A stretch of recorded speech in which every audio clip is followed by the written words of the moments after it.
thinking I should come up with some way to jazz up these thoughts on gaming besides just throwing a big title card on it. It's like, I don't know, maybe I should figure out some way to get someone to animate them, or I don't know, maybe I should save up and get a camera and start doing vlogs with this kind of thing.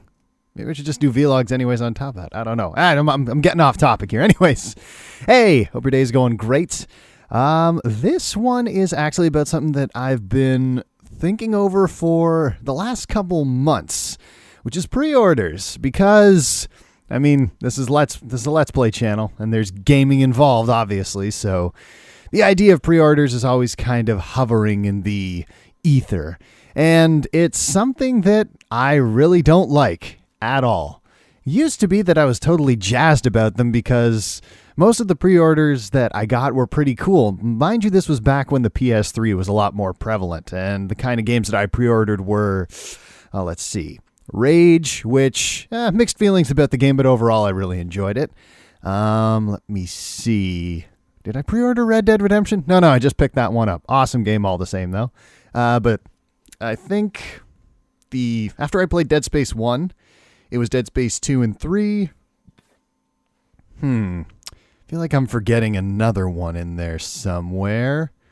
The Last of Us? I think I might have pre-ordered that one. But those ones were really good, and I didn't mind it too much. And maybe it's just because I'm paying more attention to it now than I ever did before. But it kind of seems like within the last console generation, pre-orders have changed. I mean, apart from the fact that games are a lot more expensive, now there's different kinds of pre-orders you can get. Like there's just the standard game with a little sort of pre-order bonus for throwing down your money early and basically saying, yeah, I want to buy your game anyway, take my money. There's like the deluxe or super deluxe, or, the ultra limited definitive edition gold-plated wahoo's it thing with extra bonus stuff and free DLCs and all kinds of jazz to encourage you to buy the game early. And especially if it's including all future DLCs, that's really good value, because DLCs can be pretty damn expensive sometimes, like almost half as much as the actual game, which, depending on the game, is sometimes a really good reason just to wait things out and indulge in a little self-control, ironic as that statement sounds, and just wait until there's like a Game of the Year edition or a definitive edition. Like, oh, well, here's a perfect example. I've never played Watch Dogs until a couple weeks ago. Not Watch Dogs, Sleeping Dogs, different dog. And there was a sale on the PlayStation Network for the PS4 Definitive Edition, which was a remastered version of the game for the PS4 with all the DLCs included, and the grand total with the sale was like $12. $12 for a HD remastered version of the game with every single DLC included in it. That's really good value. So I'm like, how could I not? I've had people recommend this game to me before. Let's pick that one up. But in relation to more current titles, I don't like pre-orders anymore. I really can't bring myself to put any money down on them, even from companies and franchises that I trust. Just because, I don't know, I've been burnt too many times before, and in exercising restraint now, I'm finding that holding off on pre-orders seems to prove me right. Example. So the first one I can point to was Destiny, which was not a huge disappointment by any stretch of the imagination. But after buying the game right off the cuff, like played it in beta, pre-ordered it before it came out, let me see, and then bought the DLCs as they came along, except I think if you pre-ordered, you got the first two included, something like that. But then, there was the Taken King, then there was Rise of Iron. And if you'd waited until they had like this big sort of definitive edition and there was a sale on, I think one of my friends ended up getting the game and every single DLC, including Taken King and Rise of Iron, for $30, which if you've put down the full value of the game and then you've bought like the DLCs, which, like I said, can be pretty expensive, you feel kind of dumb.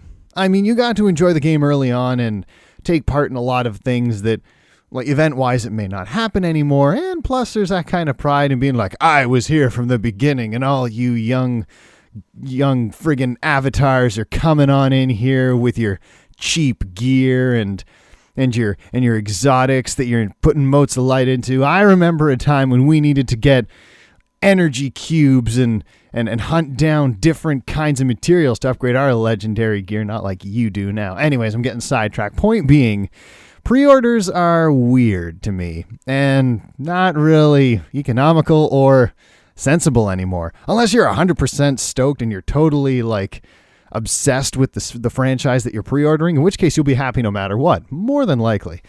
But the one that kind of burned me was No Man's Sky, which at the same time, I didn't get as much, I wasn't angry at the game. I was more angry at the content that was lacking, but even though it had its issues on launch, it's a very zen game. I kind of like to just play it and get into a ship and then fly out into the middle of space and just float and kind of, get really zen and calm and be like, man, I'm so small compared to everything else. It's a humbling experience and it's a very relaxing game for me, but that's still...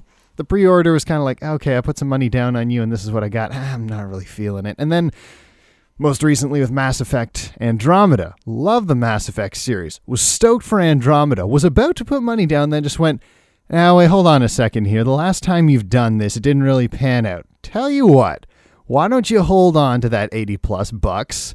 Because, there were 3 other editions that ranged from, I think it went 80, 100 to 120. I'll tell you right now, if I dropped $100 on this game, I would have been pretty pissed off.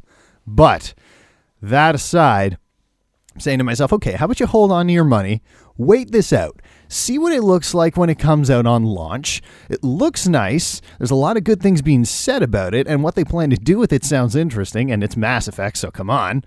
But... see where this boat goes, wait for some reviews, wait for some, more reasonable game footage to come out that isn't just part of a trailer, and then make an informed decision based on that. And wouldn't you know it, I waited, I patiently watched, and when there was finally something to chew on in terms of whether or not I should buy it, I was proven right. I'm like, oh, I see. So if I put down $80, I would have gotten this. Mind you, I don't think I would have been terribly pissed off because, I'm as hungry for a new Mass Effect title as any fan would be, but with some of the issues that it's been having, and if I'd put that money down in the confidence that I would be getting a great AAA gaming experience, I might be a little pissed off. And again, if I dropped $100 or $120, I'd be fuming. I'd be livid. Because, there's a trust there that when you drop money, especially with games, at least in Canada anyways, costing upwards of $80 depending on what kind of system you're buying them for. Might be a little bit cheaper if it's for a handheld device. But that's a lot of money. And if you're spending more because it's some sort of super pre-order bonus deluxe edition, that's even more money. Like you're dropping $100. That's like 3 steps away from a full console. And when you're putting that kind of money down, there's a trust with the developer that the game that you're going to be purchasing is going to be worth the value that you are literally putting aside for it. It's not like you're going, I'm going to put this money in a jar, and if the game's good enough, I'm going to buy it. This is you taking the money, going to the game store, or I think you can pre-order over the online services, but either way, putting that money down and basically saying, here's my money. I've already bought the game because I am so confident in what you are saying you're going to deliver that I'm willing to pay you now. And if you do that, and then when the game comes out, it's anything less than what you felt it was worth, that's kind of insulting. And there is always an element of risk, kind of like with a movie. You could be really pumped for a movie. All the trailers could say it's good. I'm looking at you, Suicide Squad. And then when you go to see it, it's not quite what you were expecting and doesn't live up to an expectation. In that case, I don't know. I for some reason, I got a little bit more leeway when it comes to movies, but nobody sets out to make a bad movie. And I guess in the same way, no one sets out to make a terrible game. Not usually anyway. And when it's coming from an established franchise, I think that's the big point here.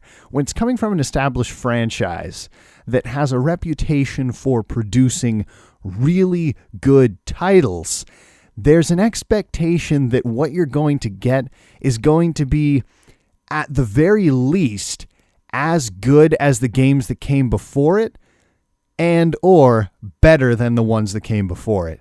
And if it's anything less than that, you feel a little bit ripped off. And I'm not saying that you shouldn't pre-order games anymore, but at least where I'm concerned, that's enough for me to say, okay, you know what? Maybe I am super excited about this title coming out. Maybe I feel that if I put money down on something like, say, the new Red Dead Redemption, chances are I'm going to get great ROI on that because Rockstar always delivers. I'm hard-pressed to think of a title that I was so disappointed with from them that it would give me enough reason to be like, no, there's doubt over this. I can't do it. I can't think of one off the top of my head. Even with them, and even though Red Dead Redemption is probably my favorite game of all time, I'm not going to pre-order that game. I have to wait and see how it looks when it comes out. Like, show me the finished product and let me judge it based on that. And then, if all signs point north, I'll be happy to put my money down. That's just my feeling. Love to know what you guys think about that, and by all means, share them in the comments below. Love to hear what your thoughts are on pre-orders. Anyway, until next time, my name's Rye. You guys take care of yourselves.